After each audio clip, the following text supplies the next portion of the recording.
अमान 7 साल का एक मासूम पाकिस्तानी बच्चा था। वो पाकिस्तान के एक छोटे से गांव में रहता था, जहां जिंदगी सादा थी मगर सोचें महदूद थीं। आमान दूसरे बच्चों जैसा नहीं था।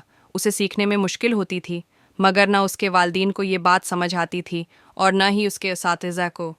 सब यही समझते थे कि वो ज़दी है, सस्त है और जानबूझकर पढ़ाई में पीछे रहता है। स्कूल अमान के लिए इल्म की जगह नहीं बल्कि खौफ की जगह बन चुका था।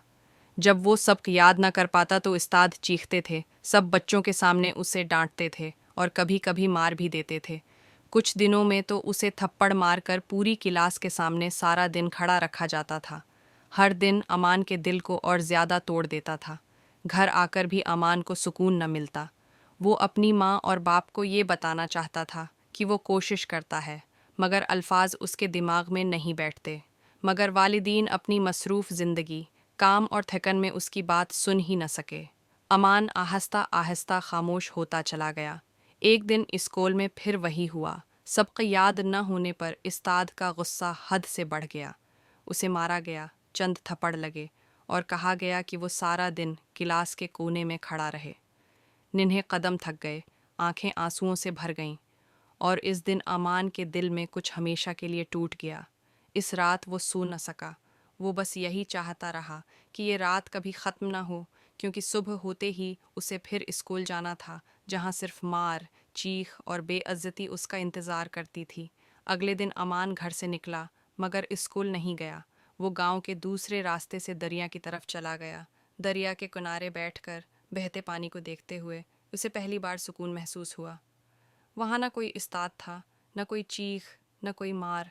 इसी दरिया के किनारे एक दिन एक आदमी अमान के पास आया। उसकी आवाज़ नरम थी और बात करने का अंदाज मीठा था।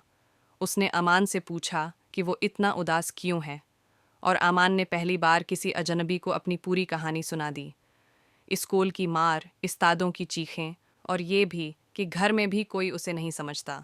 इस आदमी ने अमान को प्यार से सुना, तसल्ली दी और मिठाइयाँ निकाल कर दें। अमान ने बना सोचे वो मिठाइयाँ खा लें। कुछ देर बाद उसका सिर घूमने लगा, आंखों के आगे अंधेरा छा गया और अमान बेहोश हो गया। जब स्कूल की छुट्टी हुई, सब बच्चे घरों को लौट आए, मगर अमान नहीं आया। शाम होने लगी। अमान की माँ बार बार दरवाजे की तरफ देखती रही। दिल घबरा रहा था, मगर वो खुद को तसल्ली देती रही कि शायद वो किसी के घर खेल रहा होगा। रात हो गई, मगर अमान फिर भी ना आया। गांव के बच्चों से पूछा गया, तब पता चला कि अमान न आज स्कूल गया था और ना ही कल। ये सुनकर माँ ज़मीन पर बैठ गई। उसकी चीख पूरे घर में गूंज गई। बाप के पांव तले ज़मीन निकल गई। उसे याद आया कि अमान ने उससे बात करने की कोशिश की थी, मगर उसने नज़रअंदाज कर दिया था। पूरा गांव जमा हो गया। सबने मिलकर अमान को ढूंढना शुरू किया। गलियां, खेत, रास्ते, हर जगह तलाश हुई। आखिरकार सब दरिया के किनारे पहुंचे। वहां अमान का स्कूल बैग पड़ा था, बस बैग। सबने यही समझ लिया कि शायद अमान दरिया में डूब गया है। वो रात अमान के वालिदीन के लिए ज़िंदगी की सबसे अंधेरी रात थी। इधर अमान जब होश में आया तो वो एक गाड़ी में था। उसके अर्द गिर्द अजनबी लोग थे। वो रोता रहा, घर जाने की मंत करता रहा, मगर किसी ने उसकी बात ना सुनी। अमान को एक बड़े फार्म हाउस में ले जाया गया, जहां और भी बच्चे मौजूद थे। सबकी आंखों में खौफ था। एक 10 साला बच्ची अमान के पास रखी गई ताकि वो उसे चुप कराए। वो बच्ची आहिस्ता आहिस्ता अमान के लिए वाहिद सहारा बन गई। दिन गुजरते गए, बच्चे आते रहे और ले जाए जाते रहे। हर बार अमान का दिल दहल जाता था। एक दिन वही बच्ची भी ले जाई जाने लगी। अमान ने उसका बाजू पकड़ लिया, फर्श पर घसटता रहा। दोनों रोते रहे, मगर किसी ने रहम न किया।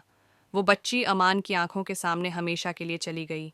कुछ महीनों बाद एक रात अचानक शोर मच गया। दरवाज़ा टूटा। फौजी अंदर दाखिल हुए। उन्होंने कहा, डरने की ज़रूरत नहीं, हम तुम्हें बचाने आए हैं। तमाम बच्चों को पुलिस स्टेशन और फिर एक होटल ले जाया गया। वहीं अमान ने वही बच्ची दोबारा देखी। वो दौड़कर उससे लिपट गया और ज़ोर ज़ोर से रोने लगा। कुछ दिन बाद अमान के वालिदीन को खबर मिली। जब वो अमान के सामने आए तो वो दौड़कर उनसे लिपट गया। माँ, बाप और बेटा तीनों रो रहे थे। वक्त के साथ अमान को समझा गया, उसकी मुश्किल को पहचाना गया और उसे वो मदद मिली जिसकी उसे हमेशा ज़रूरत थी। आहिस्ता आहिस्ता अमान दोबारा मुस्कुराने लगा। हर बच्चे एक जैसा नहीं सीखता। लर्निंग डिसेबिलिटी सस्ती या जद नहीं होती। चीखना, मारना और जलील करना बच्चों को बेहतर नहीं बनाता। वालदीन और उसातिज़ा की जिम्मेदारी है कि वो बच्चों को सुनें, समझें और वक्त पर उनकी मदद करें, क्योंकि जब बच्चे खामोश हो जाते हैं तो कभी कभी ये खामोशी जानलेवा साबित हो सकती है।